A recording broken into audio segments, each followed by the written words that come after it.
Welcome back to my YouTube channel. So ayan guys, ito po ang unang video natin para sa taong 2025. And alam ko marami po sa inyo ang naubusan ng budget dahil marami po tayong mga pinaghandaan, 'di ba?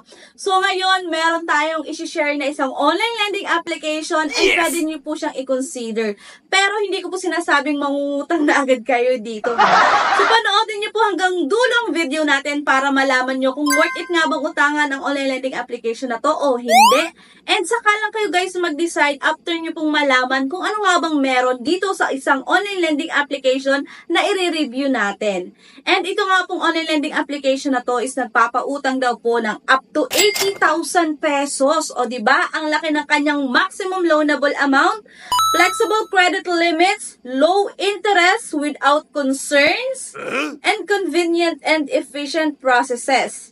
Flexible loan amounts, worry-free, low interest rate, and simple and fast procedure. So, ayan guys, parang ini-emphasize niya talaga dito yung low interest. So, ayan, alamin nga natin kung low interest talaga to.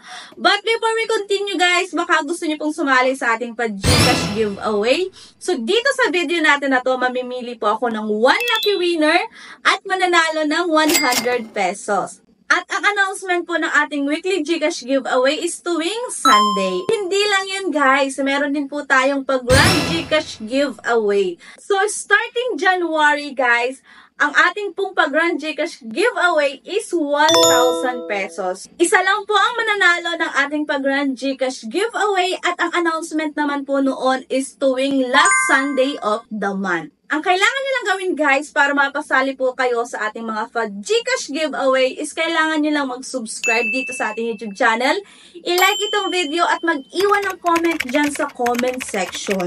Ganun lang guys kadali at naku, baka kayo na ang susunod na manalo. Kaya naku guys, good luck. Ano pang iniintay nyo? Mag-subscribe, mag-like at mag-iwan na ng comment dyan sa comment section.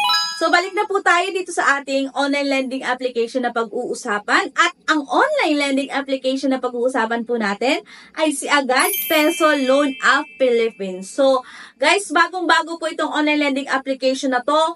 At ito po is pwede lang nating ma-download sa App Store. Pero guys, dito po sa App Store is napakaraming mga online lending application na sasabihin bago, pero nag-change lang ng pangalan. So, for today's video, ating aalamin kung ito bang si Agad Peso is worth it utangan at ito nga ba talagang si Agad Peso is bagong loan app. And guys, disclaimer nga po pala, hindi po tayo agent or promoter ng any online lending application na ating nire-review dito sa ating YouTube channel. Nag-share lang po tayo ng ating personal experience ng paglo-loan sa kanila. So ayan, i-open na po natin si Agad Peso. So click lang po natin yung open.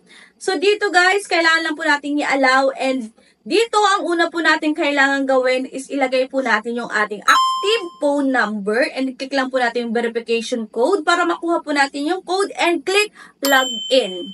After that guys, magda-direct na po tayo sa kanyang dashboard. And dito guys, sa kanyang dashboard, ang kanya daw pong maximum quota is 80,000 pesos. And guys, kung titingnan nyo itong kanyang dashboard, parang napaka-colorful, diba? And meron pa siya ditong pa-loan encyclopedia. And let's start placing order.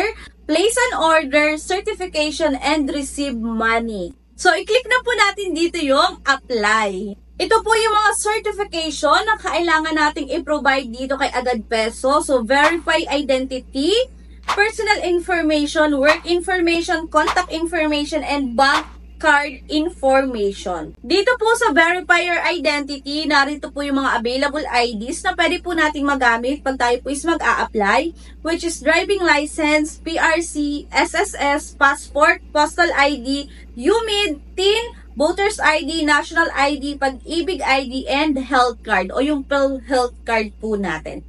And then after that guys, pipicturean lang po natin yung ating ID and meron din siyang face recognition. And after that guys is basic information. So ayan, alam naman natin po yan. And dito guys, napansin ko lang ha, mali pa yung spelling ng basic.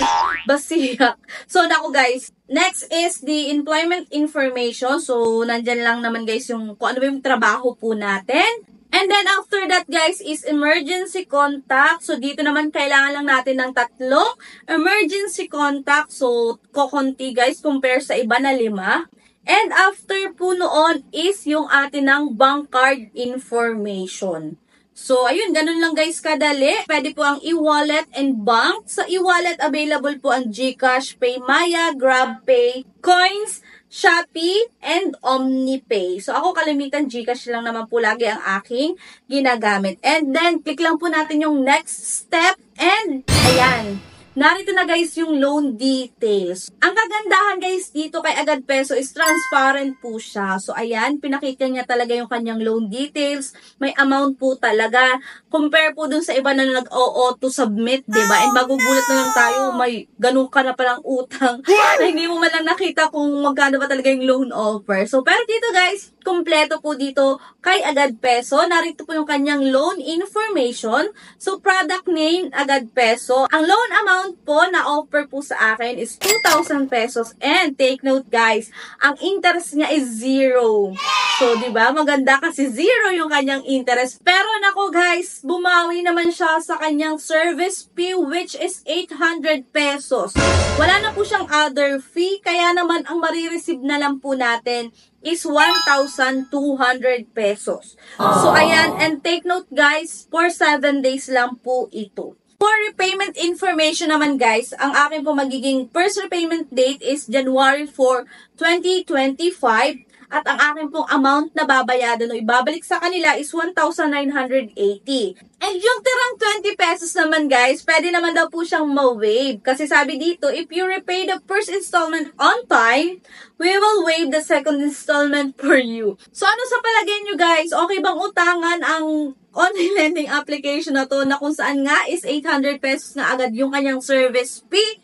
Pero nako guys, ngayong 2025, maging matalino na po tayo pagdating dito sa mga online lending application na to. Kung sa palagay po natin is hindi naman worth it utangan yung mga online lending application, so wag na po natin itry and maghanap na lang po tayo, 'di ba? So marami naman po mga online lending application. Kaya naman hindi ko na po tinuloy yung aking loan application. Pero guys, nasa sa inyo pa rin po naman ang desisyon. Kayo pa rin po ang makakapagsabi kung itatry nyo ba ang online lending application na to o hindi. At least ngayon, alam nyo na po kung ano bang meron dito kay Agad Peso. So alam ko, makakapag-isip po kayo mabuti at makakapag-decide po kayo na mabuti.